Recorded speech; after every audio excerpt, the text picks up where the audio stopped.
We have no other choice except to impose wage cuts. Just arrogance, and just disdain, for working people.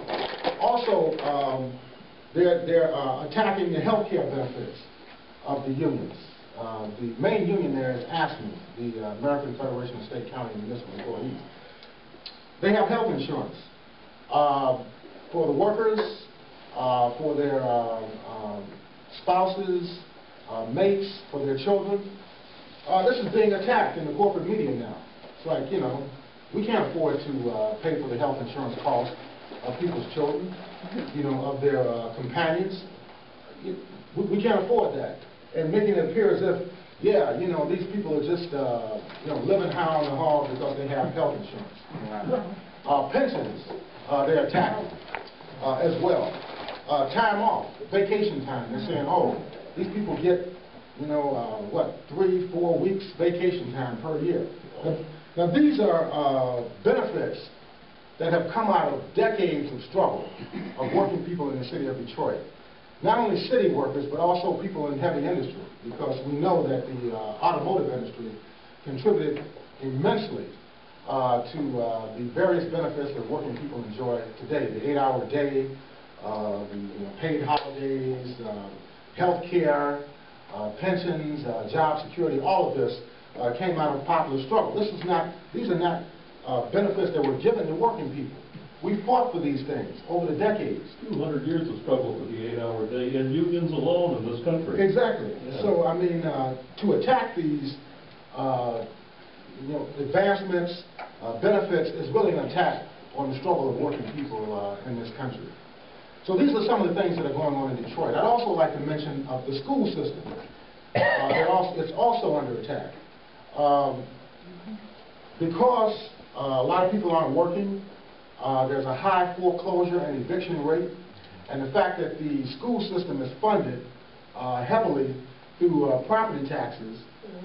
People, if they're thrown out of their homes, they're not paying property taxes, so therefore we have a decline in revenue for the school system. Plus there's been a systematic defunding of public education from the level of the federal government through the states as well. And then of course we have a disproportionate allocation of school funding in comparison to the suburbs that are wealthier and the city of Detroit, where it's more working class and impoverished. There's huge deficits in the public school system. So what they've done, they've appointed an emergency financial manager to come in and supervise the management of funds for the Detroit public schools. Well, he's come in and he's fired principals, he's fired school employees. He is demanding, in fact, they even rammed a measure through where the teachers had to take a $10,000 pay cut back in the fall. They told the unions that if you don't accept this, we're going to lay off 2,000, 3,000 of your members. So the union leadership, unfortunately, went along with it and agreed, that the workers had to, in fact, turn over $10,000 this year, the teachers, to the bosses. Supposedly in some type of budget-cutting process. Now, people are realizing what's going on, so they're starting to organize within the public school system. Teachers are getting fed up. The clerical workers are speaking out. The bus drivers, they have already announced that they're going to terminate their contract, and they're going to bring in another company, First Student, who people may have heard about. In fact, the latest issue of Workers' World, they talk about a strike down in Alabama, where the ATU won a contract against First Transit. So they want to bring these people in, get rid of Safeway, and bring in First Transit to take over the school busing services for the city of Detroit. And the bus drivers are up in arms about that. In fact, they went up to Lansing twice just this past week to protest at the state legislature, at the state capitol, against these attacks. And I went up there one day with them on Wednesday. And they're ready to fight. They're ready to struggle. So they see these developments taking place in Detroit. The teachers, the city employees, the county employees, the community organizations that are opposed to privatization, and they also have a plan to shrink the city as well.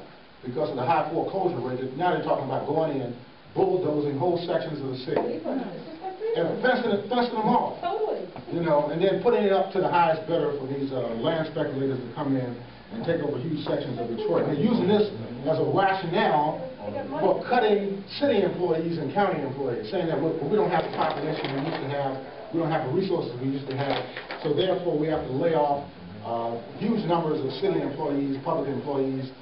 The governor has a plan to in fact force 46,000 state public sector employees out of the work into retirement. Anybody that has over 25, 30 years is going to be encouraged. I think the letters have already gone out, encouraged to retire. They openly say that they want to bring in younger workers at lower salaries with fewer benefits, and this is supposed to save money for the city of Detroit. So these are some of the things that are going on in Detroit. Now, how does this relate to what's happening in Haiti? Well, how does this relate to U.S. foreign policy towards Haiti? Well, of course, as I mentioned before, Haiti is a majority African country. It grew out of the struggle against slavery. It's the only country that has successfully launched a slave revolution. There were many, many slave rebellions. There were many slave revolts. There were many people who ran away from slavery and resisted slavery. But what made Haiti unique was that the Africans there were able to organize not only a rebellion, but they were able to organize a military force to actually seize power from the slave masters. You know, this was unprecedented in history. And they have been hated since 1804, when they declared their independence from France. In fact, we're going to talk about this a little bit later in the presentation. Now, in regard to the earthquake that took place on January the 12th, it got a lot of international attention. It was something that had a devastating impact on Haiti. You know, we had the U.S. military that went down there immediately, thousands of U.S. troops. They say they're pulling some of them out now, and they also announced that they were going to pull out the hospital that they had sent down there on a ship. Oh, God. Now what happened though, and I've talked to a number of people who went to Haiti in the aftermath of the earthquake, thousands of tons of food and supplies were sitting, you know, in the airport, at the airport, outside the capital of Port-au-Prince. And they were not being distributed to the people who needed it desperately. This was going on. A woman who's a co-worker of mine went down there, and this is what they saw. You know, just stacks of water, stacks of supplies just sitting there at the airport. So she said she went over to look at the supplies and stuff, and she said somebody from the military came over and said, "Hey, you know, what are you doing?" I said, "Well, I'm just over here looking at the stuff." She says, oh, well, since you're from the United States, that's all right. He says, "I thought you were a Haitian trying to steal something." Yeah, exactly. This is what they told us. This is what the military told us. Yeah. It's just amazing. Tens of thousands of people were injured.